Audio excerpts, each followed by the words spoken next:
It was, unfortunately, Harrison developed bacterial meningitis when he was 3 months old.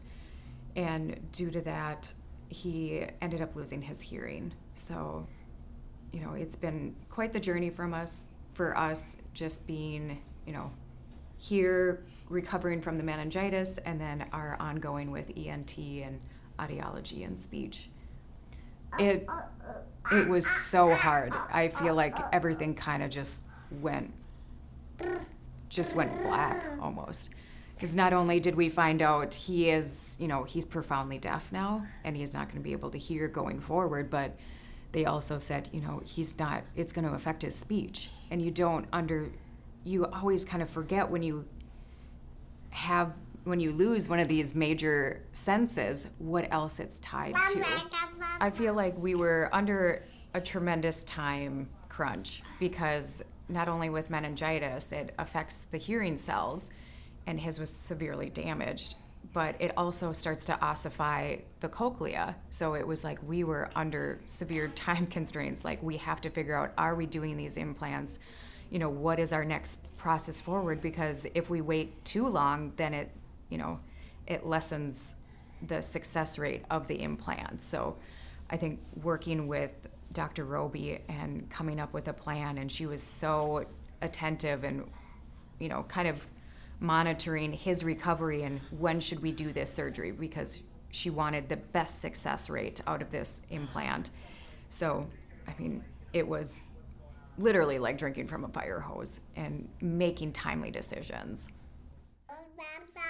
I think he's always been kind of vocal, but definitely when he received the implants and was activated, he was quiet for a little bit, and then he just started talking. And he's just like his sisters, like nonstop babbling and talking. So we couldn't be happier with his progress.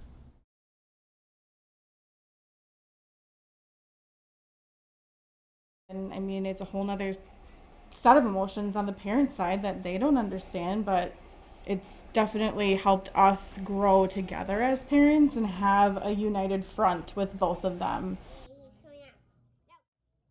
Yeah, like you said, it was involved with, him and us, and then, eventually we got Callie involved too, who wasn't in the program, but they had her, participate, and it was, I feel like once Callie was kind of in some of the activities too, a lot of it clicked with Cooper, so. It was a family affair for sure. Yeah. Remember the Hot Wheels tracks? Was that your favorite?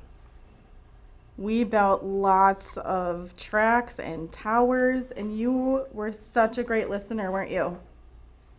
Do you remember with Miss Katie in our special time? Yes! Yeah, that was fun. We learned a lot, and then, we learned how to utilize that time we have with the kids, and, it's super limited. We're both full-time working parents.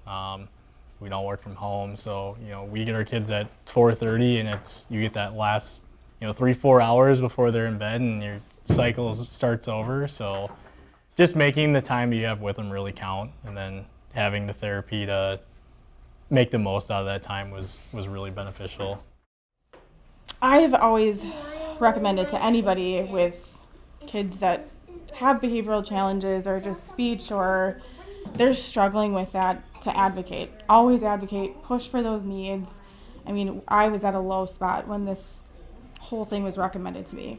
And I was like, why don't they advertise this? Why isn't this pushed out everywhere? Yeah. So when I had that person do that check-in with me from Children's for his behavioral stuff, and they recommended it, I was like, oh my gosh, I need to tell everybody about this. And I have been, it's just one of those things that a lot of people haven't heard about it, but I have pushed and pushed for Cooper specifically, knowing that this has only helped him. Yeah, and it's drastically changed our lives as parents, and even his. It's such an amazing program. I knew I was going to cry. But, it made our family grow together, and and to have that is just incredible, to have that kind of connection for a program that we've never heard of. Star Studio, how would I describe it? It's a very cool program that's offered here at Children's Minnesota. It's unlike a lot of our other wrap-around care programs. This is a place of fun. This is the house of fun. We have a theory here, or a saying. We just say keep it light and fluffy because we're here to make kids smile and give them a chance to take a break from whatever it is that they might be going through. Also, I can say this, Star Studio is also a destination for our outpatients. So when they come in and they have a blood draw or an MRI, they actually schedule them around the times of our shows so that that medical thing or clinical thing isn't the only thing they do at Children's. We want to thank CHA from the bottom of our hearts.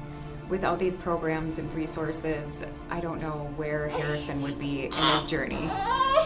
But when I look at him, I don't see a kid who has hearing loss or a disability. I see a boy who just hears differently from other children.